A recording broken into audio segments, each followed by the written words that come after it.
பூஞ்சோலை மாணவர்கள் அனைவருக்கும் வணக்கம்.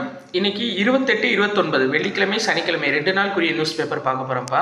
ஸோ ஹெட்லைன் என்ன அப்படின்னு சொல்லி பார்த்தீங்கன்னா, வங்கக்கடலில் உருவானது டித்வா புயல் அப்படின்னு சொல்லியிருக்காங்கல்ல. இந்த டித்வா அப்படின்ற புயலுக்கு பெயரிட்ட நாடு எதுனா ஏமன் நாடு தான் பெயரிட்டு இருக்காங்க. ஆக்சுவலாக அந்த டித்வா அப்படின்னு ஏன் பேர் வந்திருக்கு அப்படின்னா, ஏமன் நாட்டில் சோகோட்ரா அப்படின்னு சொல்லிட்டு ஒரு தீவு இருக்குது. அந்த தீவில் உள்ள காயல் தான் வந்து பார்த்தீங்க அப்படின்னா அந்த டித்வா அப்படின்றதுக்கான மீனிங். சரியா? அந்த அந்த காயல் அப்படின்னா தெரியும்ல, ஆறு வந்து போய் கடலில் சேரக்கூடிய இடம், அந்த பேக் வாட்டர்ஸ் சொல்லுவாங்கள்ல, அந்த உப்பங்கழி தான் என்ன அப்படின்னா காயல் அப்படின்னு சொல்லுவாங்க. ஸோ அந்த பேர் தான் டித்வா அப்படின்னு வச்சுருக்காங்க ஏமன் நாடு. சரியா? இது கரையை கடந்ததுக்கப்புறம் எங்கே என்ன ஏது அப்படின்னு சொல்லிட்டு நம்ம ஃபுல்லாக பார்க்கலாம். சரிங்களா? இப்போதைக்கு இந்த இன்ஃபர்மேஷன் மட்டும் போதும். டித்வா அப்படின்ற புயல் வந்துட்டு ஏமன் நாடு பெயரிட்டிருக்காங்க. அடுத்தது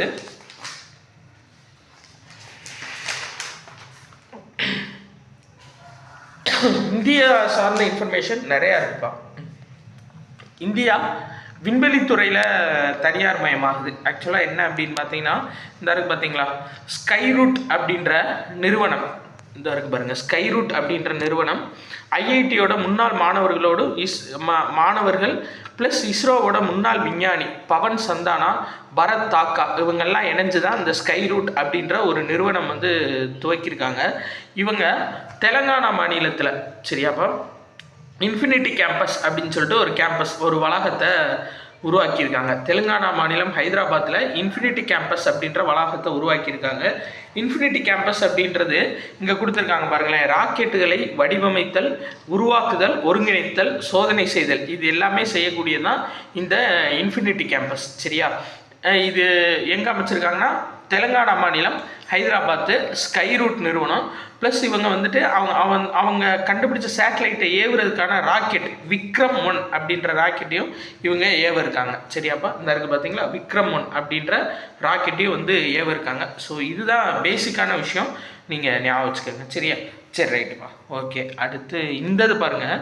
இப்போ மருந்து ஏதாச்சும் எதிர்விளைவுகள் கொடுத்தா அதுக்கான ஃபோன் நம்பர் கொடுத்துருக்காங்க. இந்த நம்பருக்கு நம்ம டைரெக்டாக கம்ப்ளைண்ட் தெரிவிக்கலாம். 1800-180-3024 ஞாபகம் வச்சுக்கோங்க. 1800-180-3024 அப்படின்ற நம்பருக்கு நம்ம கம்ப்ளைண்ட் ஃபைல் பண்ணலாம்ப்பா. சரிங்களா? நம்ம எடுத்துக்கொள்ளக்கூடிய மருந்துகள் எதிர்வினைகளை கொடுத்தா நம்ம வந்து இந்த நம்பருக்கு டைரெக்டாக கம்ப்ளைண்ட் பண்ணலாம் அப்படின்னு சொல்லியிருக்காங்க. சரியா? ரைட், அடுத்தது பார்க்கலாம். அஸ்ஸாமில் வந்து ஒரு மசோதா ஏற்றிருக்காங்க. என்ன அப்படின்னா, இந்த பலதார மனம் முடித்தாங்க அப்படின்னா, இப்போ டைவர்ஸ் பண்ணாமல் ஒரு ஆண் வந்துட்டு ஆணோ பெண்ணோ, சரிங்களா, அடுத்த மேரேஜ் முடித்தாங்க அவங்க அப்படின்னா அவங்களுக்கு 10 ஆண்டுகள் வரை சிறை தண்டனை வழங்க போகிறாங்க. சரியாப்பா? ஞாபகம் வச்சுக்கோங்க, 10 ஆண்டுகள் வரை சிறை தண்டனை வழங்குவாங்க. எதுக்குடா? பலதார மனம் செய்கிறவங்களுக்கு. இது வந்து பார்த்தீங்கன்னா ஒரு சில பேர்த்துக்கு விதிவிலக்கு கொடுத்துருக்காங்க. யாருன்னா அரசியலமைப்பில் 6வது அட்டவணை கீழே வருவாங்கள்ல, சிறப்பு நிர்வாக பகுதிகள், இந்த பழங்குடியினர் இவங்கெல்லாம் வருவாங்க பார்த்தீங்களா. ஸோ இவங்களுக்கெல்லாம் வந்து பார்த்தீங்கன்னா அந்த 6ஆம் அட்டவணையில் யார் யார் வர்றாங்களோ அவங்களுக்கு மட்டும் விதிவிலக்கு. பட் இந்த அஸ்ஸாமில் இந்த சட்டம் வந்து அமலுக்கு வரப்போகுது.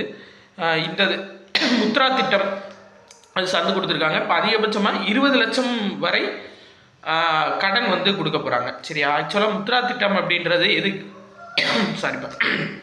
முத்ரா திட்டம் அப்படின்றது எதுக்குன்னா, சிறு குறு தொழில்களை ஊக்குவிக்கும் வகையில் பிணையில்லா கடன் கொடுப்பது. சரியா? அதான் மெயின். எதுவும் சூரிட்டி இல்லாமல் பணம் கொடுக்குறதா என்ன அப்படின்னா இந்த முத்ரா திட்டம். இதில் வந்து தருண் ப்ளஸ் அப்படின்ற திட்டத்தின் கீழே 20 லட்சம் அதிகபட்சம் கடன் கொடுக்குறதுக்காக ஒப்புதல் கொடுத்துருக்காங்க. இந்த பாருங்கள், உங்கள் பணம் உங்கள் உரிமை. இது நம்ம ஏற்கனவே பார்த்தோம்லப்பா. என்னென்னா அதாவது ஃபிக்ஸ்டு டெபாசிட்டில் நிறைய பேர் அமௌண்ட் போட்டிருப்பாங்க. அவங்க இறந்ததுக்கப்புறம் அவங்களோட வாரிசுகள் வந்து அந்த அமௌண்ட்டை உரிமைக்கு வராமல் அவங்க அமௌண்ட் அப்படியே இருக்கும். அதை சரியான வாரிசுகளை கண்டறிஞ்சு அவங்ககிட்ட ஒப்படைக்கிறதா உங்கள் பணம் உங்கள் உரிமை. வந்து ஒரு நாமினி போட்டிருந்தாங்க. இப்போ ஒரு அக்கௌண்ட் ஓப்பன் பண்ணோம் அப்படின்னா அந்த அக்கௌண்ட்டுக்கு ஒரு நாமினி தான் கொடுக்க முடியும். இப்போ அந்த ஒரு நாமினி இல்லைன்னு வச்சுக்கோங்களேன், யார்கிட்ட கொடுக்கன்னு தெரில. அதுக்காக தான் இப்போ 4 நாமினிகள் வந்து கொடுக்கலாம் அப்படின்னு சொல்லியிருக்காங்க. ஒரு அக்கௌண்ட்டுக்கு 4 நாமினி வந்து கொடுக்கலாம்ப்பா. சரியா? அடுத்து இந்த பாருங்கள், சாணக்கியா பாதுகாப்புத்துறை மாநாடு நடைபெற்றிருக்குப்பா. சரியா? 3வது ஆண்டாக நடைபெறுகிறது. இது என்ன அப்படின்னா, இந்தியாவோட இராணுவம் சார்ந்த இந்தியாவோட இராணுவம் சார்ந்த முக்கியமான விஷயங்களை வந்து பேசக்கூடியதான் இந்த சாணக்கியா பாதுகாப்புத்துறை கலந்துரையாடல். சரியா, சாணக்கியா பாதுகாப்புத்துறை கலந்துரையாடல் டெல்லியில் வந்து நடைபெற்றிருக்கு. மொத்தம் என்ன செஞ்சுருக்காங்கன்னா 3 கட்டமாக வந்து இந்திய இராணுவத்தை உயர்த்தணும் அப்படின்னு சொல்லி பிளான் பண்ணியிருக்காங்க. 2032க்குள்ளே முதல் கட்டமாக செய்ய வேண்டிய மாற்றங்கள் வந்து செஞ்சுருவாங்க. 2ஆம் கட்டத்தில் இந்த முதல் கட்டமாக என்னென்ன மாற்றங்கள் செஞ்சுருக்காங்களோ அதை வந்து நடைமுறைப்படுத்துறதுக்கான செயல்பாடு. 3ஆம் கட்டம் வந்து 2047 நம்ம பார்த்தோம்ல விஸ்கித் பாரத், அதுபடி என்ன அப்படின்னா அந்த விஸ்கித் பாரத் திட்டத்தின்படி நம்ம ஒரு வளர்ந்த இராணுவமாக மாறுறது, தேவைக்கு தகுந்தாற் போல் அது அந்த இராணுவத்தோட கொள்முதலை வந்து அதிகப்படுத்துறது, டெக்னாலஜியை அதிகப்படுத்துறது. ஏன்னா இப்போ ட்ரோன் தான் இராணுவத்தில் அதிகமாக செயல்பாட்டில் இருக்குது. ஸோ அந்த ட்ரோன் சார்ந்த பயன்பாடு இதெல்லாம் ஊக்குவிக்கிறதா என்ன அப்படின்னா அந்த ஊக்குவிக்கிறத சார்ந்து பேசியிருக்காங்க இந்த சாணக்கியா பாதுகாப்புத்துறை ஆலோசனையில். சரியா, ரைட். அடுத்து கொழும்புல அவங்களோட கப்பல் படை நாள் வந்து கொண்டாட போகிறாங்கப்பா. கடற்படை தினம் வந்து கொண்டாட போகிறாங்க. இதில் ஐஎன்எஸ் விக்ராந்த், ஐஎன்எஸ் உதயகிரி இந்த 2 போர்க்கப்பலும் கலந்துக்கிற போது.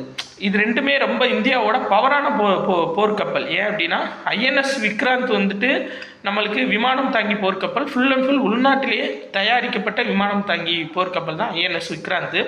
இந்த உதயகிரி இருக்குது பார்த்தீங்களா, இது வந்து பார்த்தீங்க அப்படின்னா ஸ்டெல்த் ரக போர்க்கப்பல்னு சொல்கிறாங்க. ஸ்டெல்த் ரக போர்க்கப்பல்னா எதிரியோட ரேடாரில் சிக்கவே சிக்காது இந்த உதயகிரி போர்க்கப்பல். இந்த உதயகிரி போர்க்கப்பல் எதிரி நாட்டோட எல்லைக்குள்ளே நுழைஞ்சாலுமே வந்துட்டு ரேடாரில் சிக்காது, அந்த வகையில் தயாரிச்சிருக்காங்க. இது இந்த 2 கப்பலும் கலந்துக்கிறது. உதயகிரி மாதிரியே ஸ்டெல்த் ரக போர்க்கப்பலில் இன்னொரு கப்பல் இருக்குது, அது பேர் என்னென்னா ஹிமகிரி. சரிங்களா, 2 கப்பல் தயாரிக்கப்பட்டிருக்கு இந்த ஸ்டெல்த்தில். சரியா, ஸ்டெல்த் அப்படின்னா எந்த நாட்டு இராணுவத்தோட ரேடாரில் புலப்படாத கப்பல்கள். சரியா, INS Udayagiri, Himagiri. Right, okay. அடுத்து வேற இதில் நியூஸ் அவ்வளோதான். 29 பார்ப்போம்ப்பா. 29ல் என்ன சொல்லியிருக்காங்கன்னா இந்த ரொம்ப ரொம்ப முக்கியமாக சொல்லியிருக்காங்க. இந்திய பொருளாதாரம் 8.2% வளர்ச்சி. அதாவது இந்த காலாண்டில் 2வது காலாண்டில் 2025-26 2வது காலாண்டில் இந்தியாவோட பொருளாதார வளர்ச்சி 8.2% இருக்குதுன்னு சொல்லியிருக்காங்க. ஏன்னா கடந்த 6 ஆண்டுகள்லேருந்து 8.2% வரலை, ஃபஸ்ட்டு டைமாக வந்திருக்கு 2025-26 நிதியாண்டில் 2வது காலாண்டு. சரியாப்பா, ஜூலை டு செப்டம்பர், அதான் மே 2வது காலாண்டு. இந்த ஜூலை டு செப்டம்பரில் 8.2% இந்திய பொருளாதாரம் எட்டியுள்ளது. ஸோ ஞாபகம் வச்சுக்கோங்க, எத்தனாவது காலாண்டுன்னு கேட்கலாம், இல்லை எந்த மாதத்துக்குள்ளேன்னு கேட்கலாம். ஜூலை டு செப்டம்பர், ஏன்னா 6 ஆண்டுகள் இல்லாத பொருளாதார வளர்ச்சி இந்த காலாண்டில் வந்திருக்கு. ஸோ அதை மட்டும் ஞாபகம் வச்சுக்கோங்கப்பா. அடுத்து ரஷ்ய அதிபர் புதின் வந்து இந்தியா வர்றாரு. இந்தியா ரஷ்யா இடையானா 23வது ஆண்டு மாநாடு, அதான் மெயின். எத்தனாவது ஆண்டு மாநாடுனா 23வது ஆண்டு மாநாட்டில் பங்கேற்கிறதுக்காக வர்றாருப்பா, டெல்லி வர்றாரு. சரி, ரைட், ஓகே. அடுத்தது பார்க்கலாம். இதில் வந்து நியூஸு ரொம்ப ரொம்ப கம்மிப்பா, இல்லை எந்த நியூஸும் கிடையாது, ஒரு சிலர் மட்டும் இருக்குது. இந்த இது பாருங்கள், அதாவது பறையாட்ட கலைஞர் வேலு ஆசான். சரியா, அவர் கேட்டுக்கொண்டதுக்கு இதான். சரிங்களா, அவர் வந்து இந்திய அரசுக்கிட்ட கேட்டுட்டு இருந்தார், மதுரையில் வந்து புதுசாக ஒரு கிராமிய கல்லூரி வந்து நீங்கள் நிறுவனம் அப்படின்னு சொல்லிட்டு. ஸோ இந்த இது ஞாபகம் வச்சுக்கோங்க. வேலு ஆசான் எந்த கலைஞர் அப்படின்னா பறையாட்ட கலைஞர். அவருடைய வேண்டுகோளுக்கு இணங்க மதுரை மாவட்டம் திருப்பரங்குன்றம் அருகே உள்ள வளையங்குளம் அப்படின்ற கிராமத்தில் கிராமிய கலை பயிற்சி பள்ளி அமைக்க அரசு நிலம் ஒதுக்கியிருக்காங்கப்பா. ஸோ ஞாபகம் வச்சுக்கோங்க, புதுசாக கிராமிய கலை அரசு கல்லூரி அமைக்க எங்கே வந்து நிலம் ஒதுக்கப்பட்டிருக்கு அப்படின்னா திருப்பரங்குன்றம் அருகே உள்ள வளையங்குளம், மதுரை மாவட்டம். சரியா, அதே மாதிரி வேலு ஆசான் அப்படின்றவர் பறையாட்ட கலைஞர். அதே மாதிரி அரசு சார்பாக 2 இது வெளியிடப்பட்டிருக்கு. என்னென்னா சங்கத்தமிழ் நாள்காட்டி, குறளோவியம் நாள்காட்டின்னு சொல்லிட்டு 2 நாள்காட்டி வெளியிடப்பட்டிருக்கு. அதையும் பார்த்துக்கோங்க. அடுத்தது டித்வா புயல் இலங்கை வந்து ரொம்ப அதிகமாக பாதிக்கப்பட்டிருக்குப்பா. அதனால் ஆப்ரேஷன் சாகர் பந்துன்ற பேரில் இலங்கைக்கு இந்தியா உதவியிருக்காங்க. சரிங்களா, ஆப்ரேஷன் சாகர் பந்து அப்படின்னா என்னென்னா டித்வா புயலில் பாதிக்கப்பட்ட இலங்கைக்கு உதவிய இந்தியாவோட ஆப்ரேஷன் பேர் தான் ஆப்ரேஷன் சாகர் பந்து. ஐஎன்எஸ் விக்ராந்த், ஐஎன்எஸ் உதயகிரி இந்த 2 கப்பல்லையும் நிறையா உணவுப் பொருட்கள் ஏற்றி கொண்டு போய் கொடுத்துருக்காங்க. ஸோ மொத்தம் எவ்வளோனா 6.5 டன் உணவுப் பொருள் வந்து கொடுத்துருக்காங்க. இது ஒன்று. இன்னொன்று என்னென்னா, இந்த திரிகோணமலை பகுதியில் அதிகமாக மழை பெஞ்சு அங்கே வந்துட்டு விமானங்கள், அந்த பாதுகாப்புக்கான ஹெலிகாப்டர்கள், மீட்பு பணிக்கான ஹெலிகாப்டர்கள் வந்து போக முடியல. அவங்க என்ன கேட்டிருக்காங்க அப்படின்னா, ஐஎன்எஸ் விக்ராந்தோட நாங்கள் அந்த விமானம் தாங்கி ஹெலிபேடை நாங்கள் பயன்படுத்திக்கிறோம் அப்படின்னு சொல்லி இந்தியாக்கிட்ட அனுமதி கேட்டிருக்காங்க. அந்த இதுக்காக மீட்பு பணிக்காக ஐஎன்எஸ் விக்ராந்தோட ஹெலிபேடு ப்ளஸ் அதை விமானம் நிப்பாட்டக்கூடிய இடத்த பயன்படுத்திக்க சொல்லி இந்தியா அனுமதி கொடுத்துருக்காங்க. சரியா, இது ரொம்ப முக்கியமான நியூஸாக நம்ம பார்க்கணும். ஏன்னா ஒரு வெளிநாடு வந்து நம்ம நாட்டோட கப்பலை வாண்டடாக கேட்டு உதவிக்காக கேட்குறாங்க, நம்மளுக்கு கொடுத்துருக்காங்கன்றது ஒரு பெரிய விஷயம்ப்பா. சரியா, சரி, ரைட், ஓகே. இந்த FIH ஜூனியர் ஆடவர் உலகக்கோப்பை ஹாக்கி போட்டி நடந்துட்டு இருக்கு பார்த்தீங்களா? ஸோ இது வந்து நம்ம ஏற்கனவே சொல்லிட்டோம், நிறையா பார்த்துட்டோம். என்ன அப்படின்னா, இந்தியாவில் ஃபஸ்ட்டு டைமாக நடைபெறுது. அது சென்னை மற்றும் மதுரையில் நடைபெறுது. இது ஃபஸ்ட்டு போட்டியில் இந்தியா சிலியை வந்து ஜெயிச்சிருக்காங்க 7-0 அப்படின்ற கணக்கில். நம்ம எக்ஸாம் பாயிண்ட் ஆஃப் வியூவில் நிறைய இதில் பார்த்துட்டோம். இது ஜெயிச்சதுக்கப்புறம் நம்ம என்னன்னு பார்த்துக்கலாம். இப்போ யார் ஃபைனல்ஸ் வின் பண்ணியிருக்காங்க என்னன்னு பார்த்துக்கலாம். 2030 காமன்வெல்த் போட்டி இந்தியாவில் நடைபெற போகுது, அது எல்லாத்துக்குமே தெரியும்.